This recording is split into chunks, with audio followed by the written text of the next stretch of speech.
Thank you very much for the introduction. I'm Rudi van Dael. I work for the Asian Development Bank in Nepal since 2019. This is on personal title, I have to say this. My background, and we'll go to the, is that I used to write a PhD where I studied computing scientists as a tribe. So I did a sociology of professions. You are interesting people. Secondly, for 5 years I worked for a Dutch company that did quality assurance on large government IT systems in the Netherlands. So I draw on this. I will look at, and today this really suits to what Em said, how service delivery, when we use technology, how that affects decision making, and how power shifts when you talk about public service delivery. It's a bit of an intellectual jump, so let's see how far we get.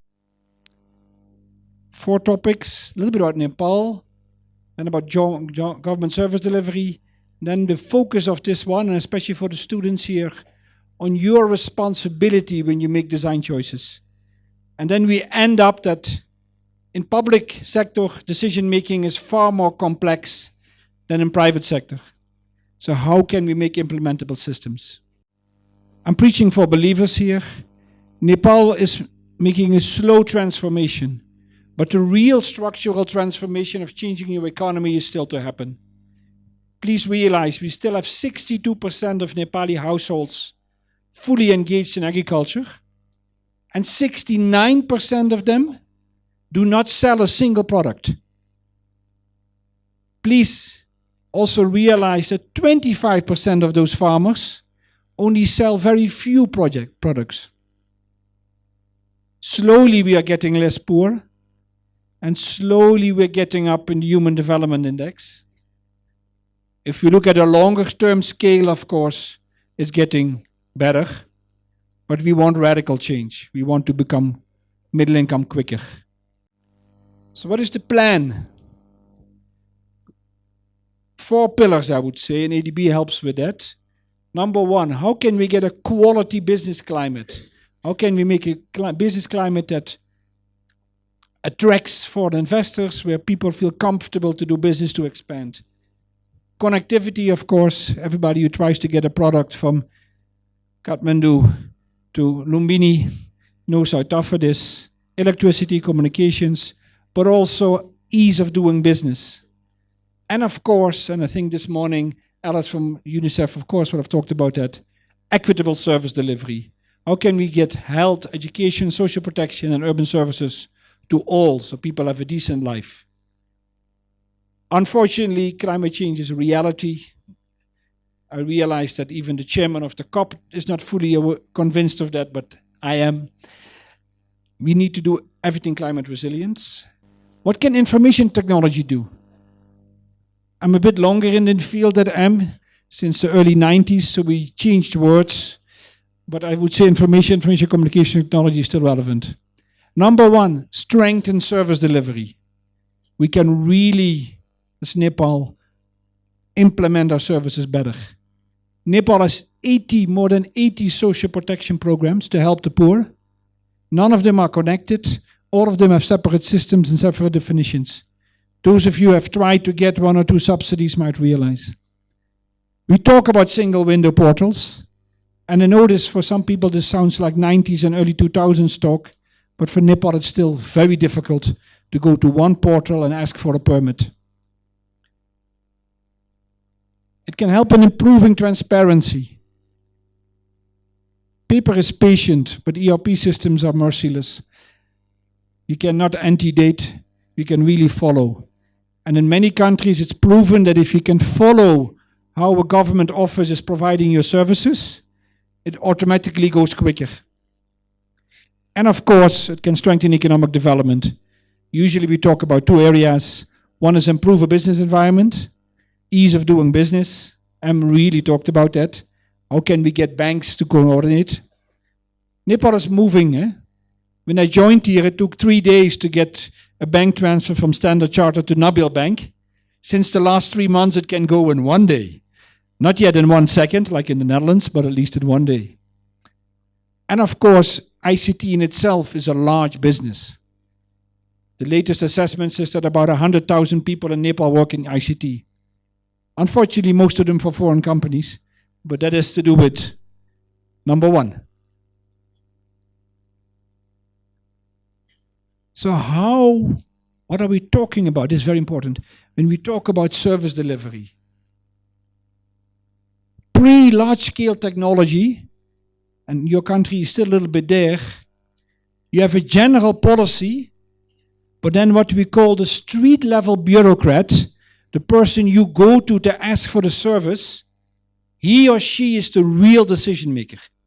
Because the policy is general, and that individual interprets the policy. We did 2 studies during COVID. Government of Nepal provided free food for poor people. Who decides who's poor? The ward chair. Not a system, the ward chair. The government gave concessional lending to businesses, eligible businesses. Nice document. Who decides who's eligible? The bank where you go to. That's what we call street-level bureaucrats. And pre-technology, pre-large-scale technology, they are the real decision makers. In my country, that has totally changed. If I now go to a government office, usually there's nobody, because I go online and I fill into a system, and the system makes the decision. So what the system does, what we call the policy technology system, made by system-level bureaucrats, and many of you, even though you might not like a bureaucrat, will become one, and I hope you do, because you can help a lot of people. They make individual decisions. They mix the policy into an algorithm, into a system. In my country, when I want to get a scholarship for my daughter, I don't see anybody. Via the tax system, my income is calculated. There's an algorithm that says, Rudi, you're too rich, your daughter doesn't get anything. My younger brother got unemployed, his daughter gets something. We don't talk with anybody. We don't even fill in a form. If you want to teach for a school, you need to get a declaration of good behavior. Click. You talk with nobody. But that also means that the decision is no longer made by the person you now go to in Nepal, but by the people who design the system.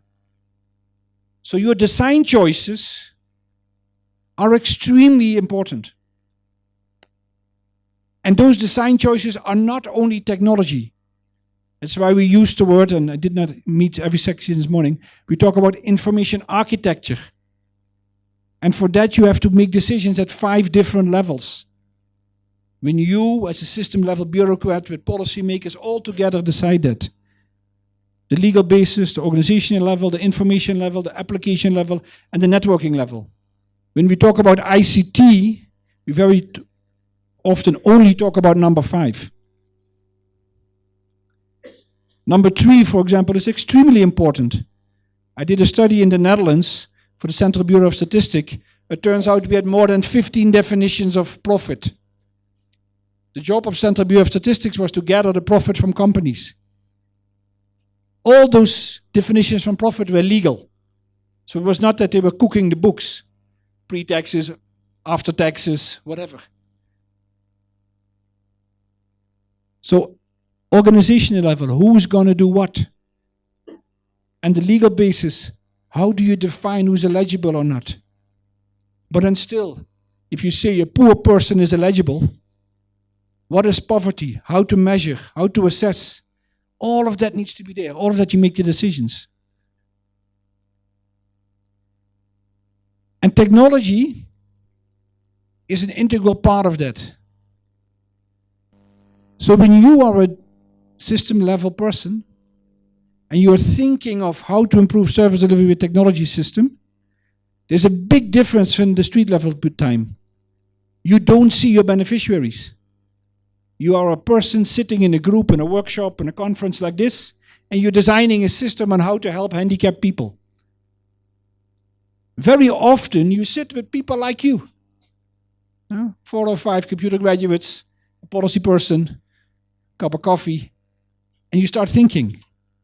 And what your tendency is when you make decisions, when you defend them, is that you call them technological decisions.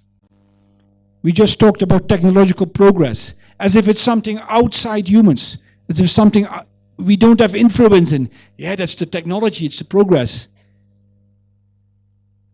That's a strategy. Because if you do that, you say, oh, it's neutral.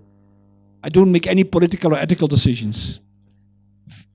Street level, system level bureaucrats are masters in that. Because if you call something a technical decision, politicians will say, oh, it's difficult, it won't affect me. But it does.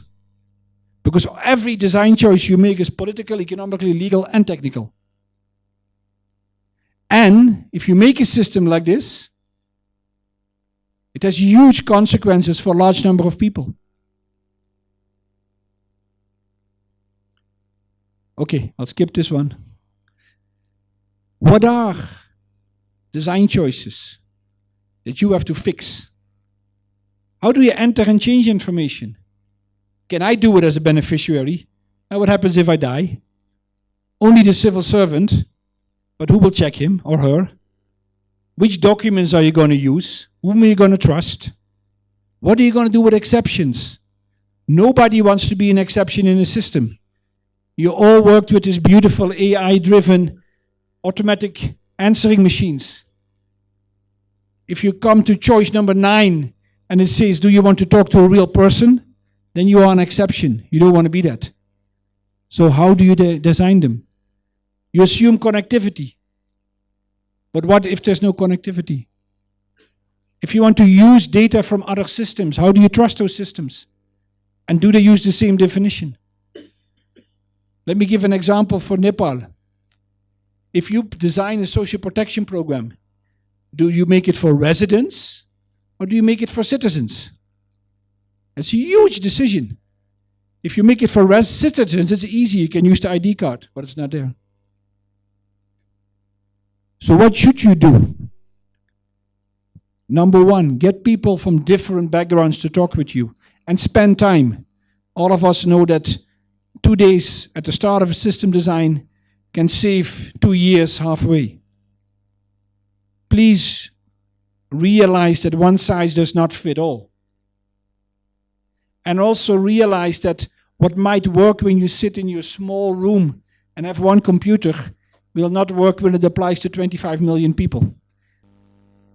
Remember, there's legacy, big legacy. So take those existing practices seriously. Don't just think, I know computing scientists love to do tabula rasa. Oh, we just make a new system. You know, we'll work, we'll solve all the problems. But they forgot that there's existing systems. And here, and I'm not getting a lot of fans with this statement, but one of my favorite professors always says, when you talk about public service delivery, be very nervous when people say all the noses are in the same direction. Let's get on the same page. What if that's the wrong page? What if that's the wrong decisions? I like it when people are disagreeing. I like it when we make incremental changes and do one small step. There's no silver bullet. If it would exist, we would have already used it, and most likely would have realized it was not that silver after all, halfway. So please, be humble when you make systems for your fellow citizens. Thank you very much for listening.